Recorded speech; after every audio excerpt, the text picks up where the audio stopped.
Hi friends, welcome to my channel. Mutton కొట్టుకుని వాడిని తీసుకువచ్చి మలేషియా మావయ్య అని చెప్పి నాటకం ఆడించాలని చూసిన రోహిణికి దిమ్మ తిరిగే షాక్ ఇచ్చిన బాలు. అదేంటి, రోహిణి ఆడించాలనుకున్న నాటకాన్ని బాలు కనిపెట్టడం ఏంటి? అసలు బాలు ఏ విధంగా కనిపెట్టుంటాడు? అలా కనిపెట్టి రోహిణికి ఏ విధంగా షాక్ ఇచ్చుంటాడు? అసలు సీరియల్లో ఏం జరుగుంటుంది అని తెలుసుకోవాలనుకుంటున్నారా? అయితే ఈ వీడియోని చివరి వరకు చూడండి, అప్పుడే మీకు అర్థమవుతుంది. మీరు ఇప్పటి వరకు నా వీడియోని లైక్ చేయకపోతే లైక్ చేయండి, ఛానల్ని సబ్స్క్రైబ్ చేసుకోండి. ఇక బాలు ఫ్యామిలీ అంతా కూడా భోజనం అయితే చేసేస్తారు సాయంత్రం పూట. ఇక ఎవరి గదిలోకి వాళ్ళు వెళ్దామనుకుంటారు. ఇంతలో సుశీలమ్మ అయితే ఫోన్ చేస్తుంది సత్యానికి. ఇక అలా వాళ్ళమ్మ ఫోను చెయ్యంగానే సత్యం అయితే చాలా ఆనందపడిపోతూ ఉంటాడు. ఇక వెంటనే బాలు, మాకు ఆనందం లేదులే, ఎందుకంటే మా అమ్మ ఎప్పుడు ఫోన్ చేయదు కదా, ఎప్పుడు ఎదురుగానే ఉంటుంది కదా అంటాడు. ప్రభావతి, ఏరా ఇంకా ఆపుతావా అంటుంది. ఇక వెంటనే సత్యం ఫోన్ ఎత్తి, ఏంటమ్మా ఎలాగున్నావు, నీ ఆరోగ్యం బాగానే ఉందా అని అడుగుతాడు. సుశీలమ్మ, బాగానే ఉందిరా, నిన్నొకటి అడగాలరా, మొన్న సంక్రాంతి పండగకి మిమ్మల్ని అందరినీ రమ్మని చెప్పాను, కానీ మీరెవ్వరూ రాలేదు. ఈసారి ఉగాది పండగ వస్తుంది, మన ఊర్లో జాతర కూడా జరుగుతుంది, తప్పకుండా మీరందరూ రండి. మీరందరూ నా దగ్గర ఉంటే చాలా సంతోషంగా ఉంటుంది. ఎందుకో మిమ్మల్ని అందరినీ చూడాలనిపిస్తుంది. నాదా ముసలి ప్రాణం ఎప్పుడు ఉంటుందో ఎప్పుడు ఊడిపోతుందో తెలీదు. ఒక్కదాన్ని బిక్కు బిక్కుమంటూ బ్రతుకుతున్నాను. తేరా అక్కడికి వచ్చి ఉందామన్నా ఈ ఊరిని విడిచిపెట్టి నేనుండలేను. ఇక్కడ మనుషులు కానీ ఇక్కడ వాతావరణం అంతా కూడా నాకు అలవాటైపోయింది. అందుకే ఈ ఊరిని వదిలి ఎక్కడికి వెళ్ళలేను. ఒకవేళ వెళ్ళినా ఒక్కరోజు ఉంటాను అంతే, మళ్ళీ వెంటనే ఇంటికి వచ్చేస్తాను. ఏంటో నాకు అలా అలవాటైపోయింది అని సుశీలమ్మ చెప్తూ ఉంటుంది. ఇక వెంటనే బాలు అయితే, నేను మాట్లాడతాను ఇవ్వి అని చెప్పి సత్యం దగ్గర నుండి ఫోన్ తీసుకుంటాడు. ఏంటి షీలా డార్లింగ్, ఎలా ఉన్నావేంటి అంటే, నేను బాగానే ఉన్నానురా, మీనా ఎలా ఉంది అని మీనాని అడుగుతుంది. ఇక అలా మీనాని అడగగానే ప్రభావతికి అయితే మనసు చివుక్కమంటుంది. చూసారా, మీ అమ్మ మీనాని కూడా అడిగింది, కానీ నన్ను అడగలేదు, కోడలు నయ్యుండి కూడా నా ప్రస్తావనే తేలేదు అని సత్యంతో మాట్లాడుతుంది. ఇక బాలుని అడుగుతూ ఉంటుంది సుశీలమ్మ, అరే పండక్కి రావాలరా, నీ మీదే నమ్మకం పెట్టుకున్నాను, అందరినీ నువ్వే తీసుకురావాలి అని సుశీలమ్మ అడుగుతుంది. ఏంటి షీలా డార్లింగ్, మొత్తం బాధ్యత అంతా నా మీదే వేసేస్తున్నావు? ఇప్పుడు కానీ నేను అడిగాననుకో ఒక్కొక్కళ్ళు ఒక్కొక్కటి చెప్తారు. ఈ ఇంట్లో ఒక పార్క్ ఇది, ఇక్కడ రకరకాల జంతువులు ఉంటారు. ఒకళ్ళు సాధు జంతువులు ఉంటారు, ఇంకోటి క్రూర జంతువులు ఉంటారు. ఎవరికి ఏం చెప్పి ఒప్పించి నన్ను తీసుకురమ్మంటావు అని బాలు చెప్తాడు. ఇక వెంటనే సుశీలమ్మ, అదంతా నాకు తెలియదురా, ఈ పండక్కి మీరు వస్తున్నారు, ఇక్కడ కొన్ని రోజులు ఉంటారు, నాతో పాటు సంతోషంగా గడుపుతారు, ఇంక నాకేం చెప్పొద్దు, నువ్వే తీసుకురావాలి, లేకపోతే నేను చాలా బాధపడతాను అని చెప్పి ఫోన్ పెట్టేస్తుంది. ఇక బాలు అయితే సత్యంతో చెప్తూ ఉంటాడు, షీలా డార్లింగ్ మనల్ని అందరినీ పండగకి రమ్మని చెప్తుంది, ఒకసారి ఆలోచించండి నాన్న, తనకి కూడా ఒంట్లో బాగోట్లేదు, పెద్ద వయసు అయిపోయింది, ఇక కొన్ని రోజులు మనమందరం తనతో ఉన్నామనుకో చాలా సంతోషపడుతుంది కదా అని బాలు చెప్తాడు. ఇక సత్యం అయితే, నేను అదే అనుకుంటున్నానురా, కానీ మనం అనుకుంటే సరిపోదు కదా, అందరికీ సమయం కుదరాలి కదా అని సత్యం చెప్తాడు. ఇక వెంటనే మనోజ్, నాకు కుదరదు, నాకు పార్కులో చాలా పనులున్నాయి అంటాడు. ఏంటి పార్కులో నీకు పనులా? అవునవును, నీకు అదే పని కదా, ఎందుకంటే పార్కుకు వచ్చే వాళ్ళకు కూడా ఉద్యోగాలు ఉంటాయి, వాళ్ళకొక గౌరవము ఉంటుంది, నీకు ఏదీ లేదు కదా, వాళ్ళని చూసుకోవడమే కదా నీ పని అంటారు. వెంటనే రోహిణి అయితే, బాలు ఇలా మాట్లాడడం మీకు ఎన్నిసార్లు చెప్పుంటాను, ఇలా మాట్లాడొద్దు, తను చాలా బాధపడుతున్నాడు ఆ మాటల వల్ల అని రోహిణి అంటుంది. సరేనమ్మా, ఈసారి మటుకు నేనేం మాట్లాడను. ఒక పని చేస్తావా నువ్వు, మీ నాన్నకి ఫోన్ చేసి మీరు లేకపోతే మీ నాన్నని రమ్మని చెప్పి మీ వాడికి ఒక ఉద్యోగం ఇప్పించవచ్చు కదా, నేను మాటలు కూడా అన్న కదా, అప్పుడు మనోజ్ కూడా చాలా హ్యాపీగా ఉంటాడు కదా అని అంటాడు. ఇక రోహిణి అయితే వామ్మో ఏంటిది, నేను ఒకటి మాట్లాడుతుంటే తిరిగి తిరిగి మళ్ళీ నా మీదకే వచ్చేలాగుంది, ఇదంతా ఇప్పుడు సైలెంట్ అయిపోతే నాకే బెటరు అని చెప్పి ఎప్పుడు ఇంతే, నేను వెళ్ళిపోతున్నాను అని చెప్పి అలిగి వెళ్ళిపోతుంది. ఇక మనోజ్ అయితే అంతా ఈ బాలు వల్లే, ఎప్పుడు కూడా నోరు అదుపులో పెట్టుకోడు, చూడు రోహిణి ఎంత బాధపడతా వెళ్ళిపోయిందో అని చెప్తాడు. రోహిణి వెళ్ళి ఆలోచిస్తూ ఉంటుంది, ఇప్పుడు ఏం చెయ్యాలి, ఏం ఐడియా రావట్లేదు అని అనుకుంటూ ఉంటుంది. వెంటనే ప్రభావతి రోహిణి దగ్గరికి అయితే వెళ్తుంది. ఏంటమ్మా రోహిణి, వాడన్న మాటలకి బాధపడుతున్నావా అని అంటూ ఉంటుంది. అవునాంటీ, ఎన్నిసార్లు చెప్పినా కూడా పదే పదే ఎందుకు మాటలతో మనోజ్ని హింసిస్తాడు, జాబ్ అనేది వస్తుంది కదా అని చెప్తుంది రోహిణి. ఇలా అంటున్నాను కాదమ్మా, ఒక్కసారి మీ నాన్నని రమ్మని చెప్పొచ్చు కదా, ఒక్కసారి తీసుకువచ్చి మీ నాన్నకున్న కంపెనీలన్నిటిలోని అన్నిటికి మనోజ్ని ఎండీని చేసి మీ నాన్నకి ఎంత ఆస్తుందో మీ స్టేటస్ ఏంటో కూడా బాలుకి తెలియాలి, ఆ బాలుయే అనుకుంటే మీనా కూడా రెచ్చిపోతూ ఉంటుంది, ఎలాగైనా సరే వాళ్ళ నోర్లు నువ్వు మూయించాలి అని రోహిణికి చెప్తుంది. ఇక రోహిణి అయితే చెప్పేదేం లేక వెంటనే ఒక డ్రామాని అయితే స్టార్ట్ చేస్తుంది.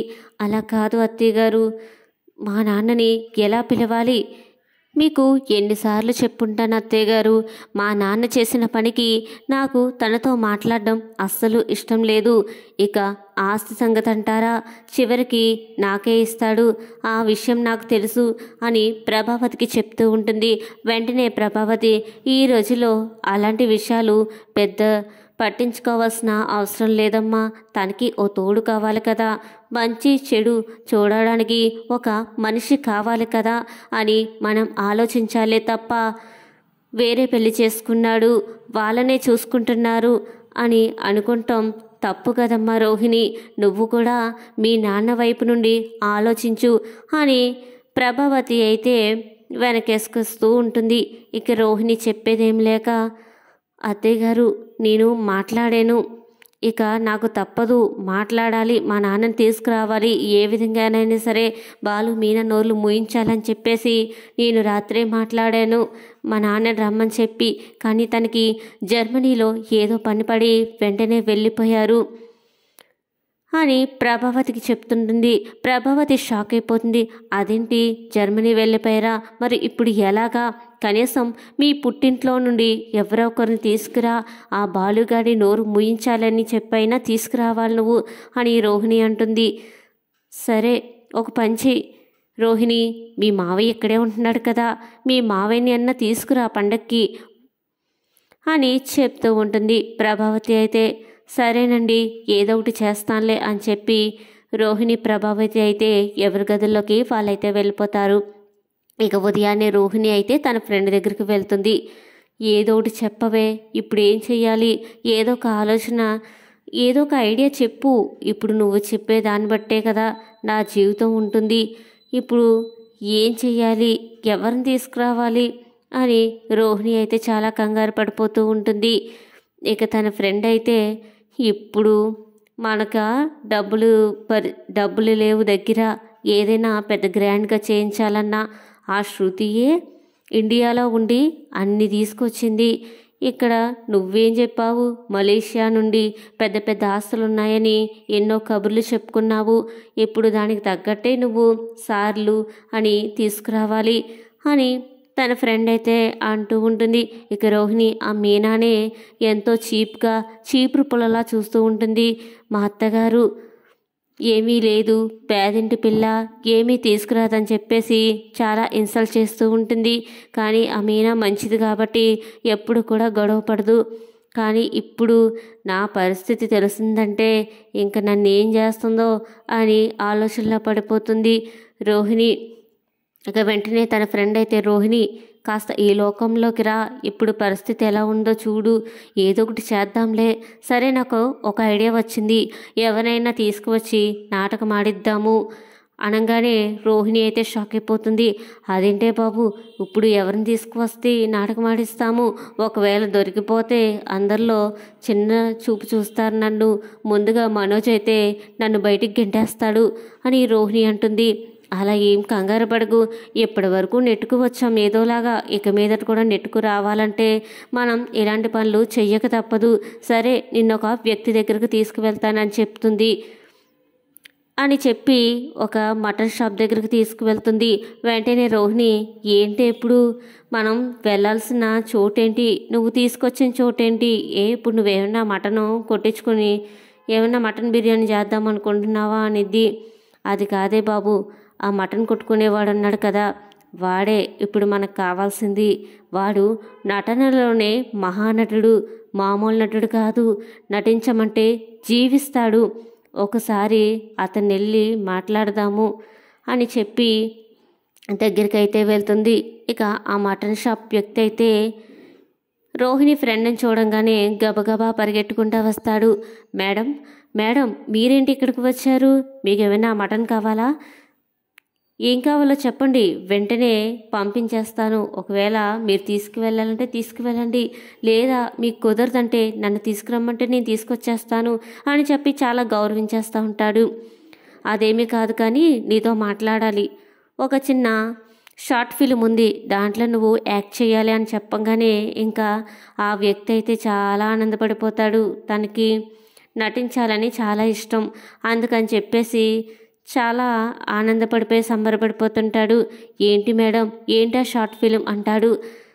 షార్ట్ ఫిలిం అంటే నీకు ఒక రిహార్సల్స్ ఉంది, ముందు నువ్వు ఆ రిహార్సల్స్లో పాల్గొని మమ్మల్ని మెప్పించావంటే నీకు ఆ షార్ట్ ఫిలింలో మెయిన్ రోల్ ఇస్తాము, చాలా డబ్బు కూడా ఇస్తాము అని రోహిణి ఫ్రెండ్ అయితే చెప్తూ ఉంటుంది.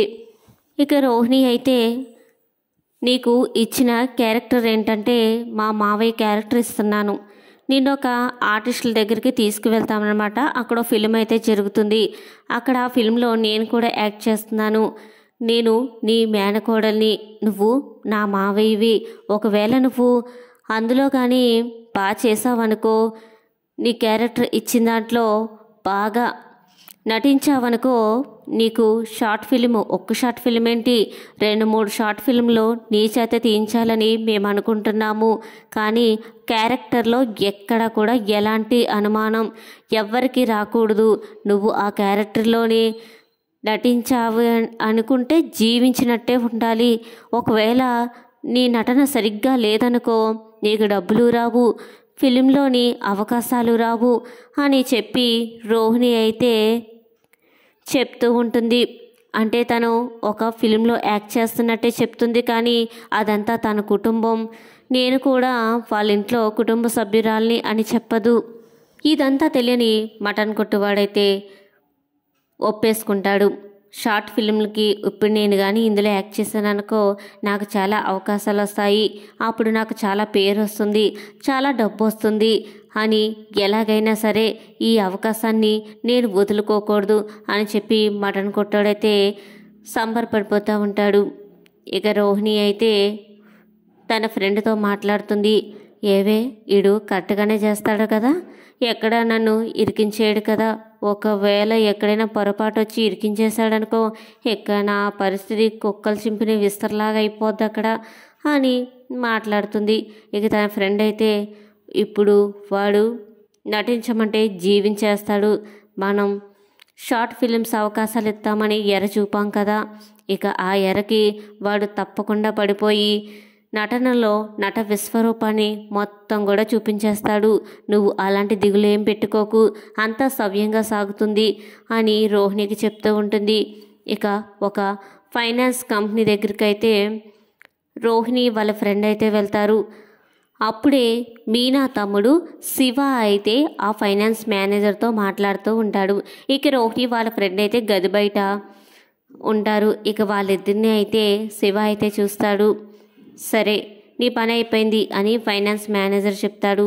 ఇక వాళ్ళని చూసుకుంటూనే వాళ్ళు ఉన్న డోర్ కాకుండా వేరే డోర్ నుండి అయితే శివ బయటకు వెళ్తాడు. ఇక వాళ్ళిద్దరూ కూడా ఫైనాన్స్ మేనేజర్ దగ్గరకు వచ్చి, మాకు డబ్బు అప్పు కావాలి, ఇస్తారా అని చెప్పి అడుగుతుంది. మరి నాకు షూరిటీ సంతకం కావాలి, మీ కొన్ని డాక్యుమెంట్స్ కావాలి అని చెప్పి వాళ్ళ ఆధార్ కార్డులు తీసుకుంటాడు. అంతేకాకుండా వాళ్ళిద్దరి చేత సైన్ అయితే చేయించుకుంటాడు. ఇక వాళ్ళైతే ₹1,00,000 తీసుకుంటారు. ఇంకా ఆ డబ్బులు తీసుకుని బయటకైతే వచ్చేస్తారు. శివ అయితే వీళ్ళిద్దరిని గమనిస్తూ ఉంటాడు, ఏం చేస్తున్నారా అని చెప్పి. ఇక వాళ్ళ వెనకాలే ఫాలో అవుతూ ఉంటాడు. ఇక రోహిణి తన ఫ్రెండ్ అయితే మాట్లాడుకుంటూ ఉంటారు. ఇప్పుడు ₹1,00,000 తీసుకున్నాము, అవి ఏ విధంగా కట్టాలో ఏంటో అని ఆలోచనలో పడతారు. తన ఫ్రెండ్ అయితే నువ్వేం దిగులు పెట్టుకోకు, ఏదో ఒక దారి దొరుకుతుందిలే, ముందు ఇప్పటికెలా సవ్యంగా సాగిపోని అని మాట్లాడుకుంటూ వెళ్తారు. ఇక శివ అయితే ఏంటి వీళ్ళ డబ్బులు ఎందుకు వచ్చారు, అయినా రోహిణి వచ్చింది కదా, తనకి అంత డబ్బు అవసరమేముంటుంది. ఫైనాన్స్ మేనేజరు రోహిణి వాళ్ళ ఫ్రెండ్తో మాట్లాడిందంట వింటాడు. ఇక తన ఫ్రెండ్ అయితే రోహిణికే డబ్బు అవసరం అని చెప్పిందంతా కూడా శివ అయితే వింటాడు కదా. శివ అయితే ఆలోచిస్తూ ఉంటాడు, రోహిణికి డబ్బు అవసరం ఏమొచ్చింది, షూరిటీ కూడా రోహిణియే పెట్టింది, అసలు ఏం జరిగిందో తెలుసుకుందామని అనుకుంటాడు. ఇక ఫాలో అవుతూ ఉంటాడు. వెంటనే వాళ్ళైతే మటన్ షాప్ దగ్గర మళ్ళీ ఆగుతారు. మళ్ళీ ఆగి మటన్ షాప్ అతనికి కొద్దిగా అమౌంట్ అయితే ఇస్తారు. ఇదిగో నీకు చెప్పిన విషయం గుర్తుంది కదా, నువ్వు ఎక్కడా కూడా ఎలాంటి పొరపాటు చేయకుండా బాగా నటించాలి అని డబ్బు అయితే చూపిస్తారు. ఇక అలా మటన్ షాప్ అతనికి డబ్బు చూపించగానే ఇక చాలా ఆనందపడతాడు. వెంటనే శివ అయితే మటన్ షాప్ దగ్గరికి వస్తాడు. రోహిణి వాళ్ళైతే వెళ్ళిపోతారు. శివానైతే అసలు గమనించరు. వాళ్ళు వెళ్ళిపోయిన తర్వాత శివ అయితే మటన్ షాప్ అతని దగ్గరికి వెళ్తాడు కదా. అలా వెళ్ళైతే అతన్ని అడుగుతాడు, ఏంటి వాళ్ళెవరు నీకు డబ్బులు ఇస్తున్నారు అని అడుగుతాడు. ఏం లేదు బాబు, నాకు ఒక చిన్న నాటకం ఆడాలని చెప్పారు, ఆ నాటకానికి వీళ్ళు డబ్బులు ఇస్తున్నారు, ఈ నాటకం అయిపోయిన తర్వాత చాలా షార్ట్ ఫిల్మ్లు కూడా తీస్తున్నారట, అందులో కూడా నాకు మెయిన్ రోల్ ఇస్తున్నారని చెప్పారు, అందుకే నేను మటన్ కొట్టు కూడా తొందరగా ముగించేసి రిహార్సల్స్ చేసుకోవాలి, నా నటన మామూలుగా ఉండదు అని తన నటన గురించి తను పొగుడుకుంటూ ఉంటాడు.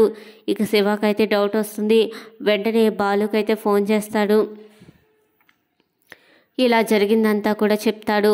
రోహిణి ఇక్కడికి వచ్చింది, మటన్ కొట్టుతో అతనితో ఏదో మాట్లాడుతుంది, మా మావయ్యగా నటించాలి అని చెప్పేసి అని చెప్తూ ఉంటాడు. ఇక వెంటనే బాలుకైతే అనుమానం అయితే వచ్చేస్తుంది. అదేంటి రోహిణి మావయ్యగా నటించాలని ఎవరినో అడగడం ఏంటి, రోహిణి వాళ్ళ నాన్నలు కూడా మలేషియాలో ఉన్నారని చెప్పారు కదా, మటన్ కొట్టువాడి దగ్గరికి వెళ్ళి మాట్లాడాల్సిన అవసరం ఏముంది అని అంటూ ఉంటాడు బాలు అయితే రోహిణి వాళ్ళ ఫ్రెండ్ దగ్గరికి అయితే వెళ్తాడు. ఇక బాలుని చూడంగానే తనైతే షాక్ అయిపోతుంది. అదేంటి మీరు ఇప్పటికి వచ్చారు, ఇక్కడికి ఎందుకు వచ్చారు, రోహిణి ఏమీ ఇక్కడ లేదు, ఇప్పుడేం రాలేదు, తను మీ ఇంట్లోనే ఉంటుంది అంటది. నేను వచ్చింది రోహిణి గురించి కాదు, నీ గురించే వచ్చాను, మీరేదో ప్లాన్ చేస్తున్నారు కదా, మా ఇంట్లో ఏదో కుట్ర చేస్తున్నారు కదా, తెలుసుకుందామని వచ్చాను అని అంటూ ఉంటాడు. అదేంటి కుట్ర, మేమే కుట్ర చేస్తాను, ఆయన నీ కుటుంబంలో కుట్ర చేస్తే నాకేమొస్తుంది అని చెప్తూ ఉంటుంది. నా కుటుంబంలో కుట్ర, నీ ఫ్రెండ్ ఉందిగా, నీ ఫ్రెండ్ కోసం నీ ఫ్రెండ్ నువ్వు కలిసి ఏదైనా చేస్తున్నారేమో అని నాకు అనుమానం వచ్చింది, చెప్తావా లేదా, చెప్పలేదంటే మామూలుగా ఉండదు, నా గురించి నీ ఫ్రెండ్ నీకు ఇప్పటికే చాలాసార్లు చెప్పే ఉంటుందే, నా సంగతి తెలిసే ఉంటుందే నీకు అని బెదిరిస్తాడు. ఇక వెంటనే తన ఫ్రెండ్ అయితే తను వేయాలనుకున్న ప్లాన్ అంతా కూడా బాలుకైతే చెప్పేస్తుంది. బాలు, ఆహా ఇదా విషయం, ఎన్నిసార్లు మీ నాన్నని తీసుకురా అని చెప్పినా కూడా ఏదోటి దాటవేస్తూ ఉన్నావు, అందుక నువ్వేదో పెద్ద గొప్పింటి దానిలా ఎన్నో ఫోజులు కొట్టావు, ఎంతో కలరింగ్ ఇచ్చావు, ఇప్పుడు చూస్తా రోహిణి నీ సంగతి అని బాలు అయితే రోహిణి దగ్గరికి బయలుదేరతాడు. బాలు మీనా దగ్గరికి వెళ్ళి అడుగుతాడు, ఏంది రోహిణి ఎక్కడుంది అని మామూలుగా సరదాగా అడిగినట్టే అడుగుతాడు. రోహిణి డాబాపైకి వెళ్ళింది అని మీనా చెప్పేసి తన పని చూసుకుందామని చెప్పేసి వెళ్ళిపోతుంది. ఇక ఎవ్వరు చూడట్లేదని చెప్పి బాలు సైలెంట్గా టెర్రస్ పైకి వెళ్ళి రోహిణి దగ్గరికి అయితే వెళ్తాడు. ఇక బాలుని చూడంగానే రోహిణి అడుగుతుంది, ఏంటి బాలు ఇటొచ్చావు అంటది. ఇక రోహిణిని చూసైతే బాలు తెగ నవ్వుకుంటాడు. అబ్బా ఏమేసావమ్మా నాటకం, ఏంటి మలేషియా ఆస్తులు, మా నాన్న పెద్ద కోటీశ్వరుడు అని ఏం చెప్పావు, అసలు నటనకే రాణిలా ఉన్నావు నువ్వు అంటుంది. అదేంటి ఏంటి ఇప్పటి వరకు మనోజ్నే అంటున్నావు, ఇప్పుడు నన్ను కూడా మొదలు పెట్టావా అని అంటుంది. నీకు ఒక విషయం చెప్పనా, మీ రెసిపీ ప్లాన్ అంతా కూడా నాకు తెలిసిపోయింది. ఇప్పుడే మీ ఫ్రెండ్ దగ్గర నుండే వస్తున్నాను. మీ ఫ్రెండ్ అంతా కూడా సూదిలో దారం గుచ్చినట్టు పూస గుచ్చినట్టు మొత్తం చెప్పేసింది. ఇక నువ్వు ఎటు తప్పించుకోలేవు అని బాలు అంటాడు. ఇక రోహిణి ఇంకా ఎవరు లేరని చెప్పి బాలు కాళ్ళ మీద అయితే పడిపోతుంది. నేను అబద్ధం చెప్పే పెళ్లి చేసుకున్నాను, అబద్ధం చెప్పే ఇంట్లోకి వచ్చాను, చూస్తున్నావు కదా మీనానే అంత అవమానిస్తున్నారు. ఒకవేళ నాకు అసలు ఎవరూ లేరు, ఏమీ లేదు అని తెలిస్తే మీ అమ్మ నన్ను మరీ నీచంగా చూస్తుంది. నాకు అలాంటి పరిస్థితి రాకూడదనే చెప్పే నేను ఇలా చేశాను తప్ప ఇందులో ఏ స్వార్థం లేదు బాలు. అలా మీనాను కూడా నా సొంత చెల్లిలా చూసుకుంటానే తప్ప తన మీద కూడా నాకు ఎప్పుడు ఎలాంటి కోపం కూడా ఉండదు అని అంటుంది. ఇక వెంటనే బాలు అయితే తెలుసు మీనాని ఎంత అవమానిస్తున్నారంటే నిన్నెంత అవమానించుస్తారో నాకు బాగా తెలుసు. అందుకే నువ్వు ఇంత ప్లాన్ చేస్తున్నావు అని తెలిసినా కూడా ఎందుకు చెప్పలేదు ఇంట్లో అందరి ముందు అంటే, మీనాకు జరిగే అవమానమే నీకు జరుగుతుందని నాకు తెలిసే చెప్పలేదు. ఎప్పటికైనా నువ్వు మారు, ఏదో ఒక రోజు అవకాశం చూసుకుని మనోజ్కి విషయం అంతా చెప్పు. ఏది ఏమైనా నిజమే సత్యమే ముందుకు వెళ్తుందే తప్ప అబద్ధాలాడి నువ్వు ఎప్పటికీ కూడా ముందుకు వెళ్ళలేవు అని ఇక బాలు అంటాడు. ఇక బాలు మాటలకైతే రోహిణి, నన్ను క్షమించావు అదే చాలు, ఇకనైనా సరే ఏదో విధంగా నిజాన్ని అందరి ముందు చెప్తాను అని చెప్పి రోహిణి అయితే అంటుంది. ఇదే ఇవాళ సీరియల్ ఎపిసోడ్ అయితే. ఇక తర్వాత కథలో ఏం జరుగుతుంది అనేది అయితే తర్వాత ఎపిసోడ్లో తెలుసుకుందాం. మీకు ఈ వీడియో నచ్చినట్లయితే లైక్ చేయండి, ఛానల్ని సబ్స్క్రైబ్ చేసుకోండి.